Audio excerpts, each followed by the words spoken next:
A new show at the Bush Presidential Center at SMU is all about baseball and presidents. It's an excellent way to soak up history, have a little fun as well. Dan Godwin took a look. It's a comforting slice of Americana for well more than a century. U.S. presidents throwing out the first pitch at a major league game.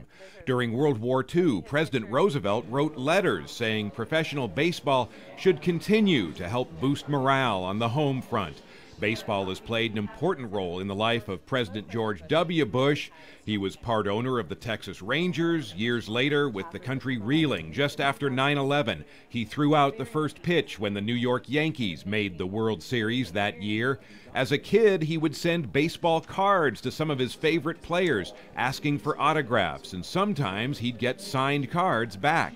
All of this and a lot more is on display in Baseball, America's Presidents, America's Pastime. We have amazing artifacts on loan to us from the National Baseball Hall of Fame, from the other presidential libraries, and so you get a little glimpse of maybe a great player, but then also how that president was connected to that player. And here's a remarkable connection, a then ailing Babe Ruth presenting the manuscript of his life story to the captain of the Yale baseball team, George H.W. Bush.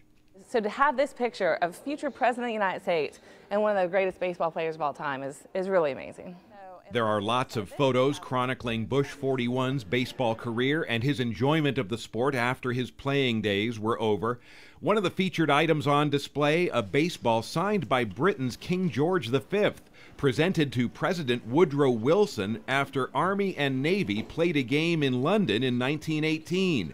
And a recent addition to the exhibit, the world's most valuable baseball card circa 1909, depicting the legendary Honus Wagner. This card is sold for more than $2 million. America's Presidents, America's Pastime is an exhibit that's very well suited for families. The older generations can share with the young memories and stories that these artifacts and images will undoubtedly evoke. At the Bush Presidential Center, Dan Godwin on Good Day.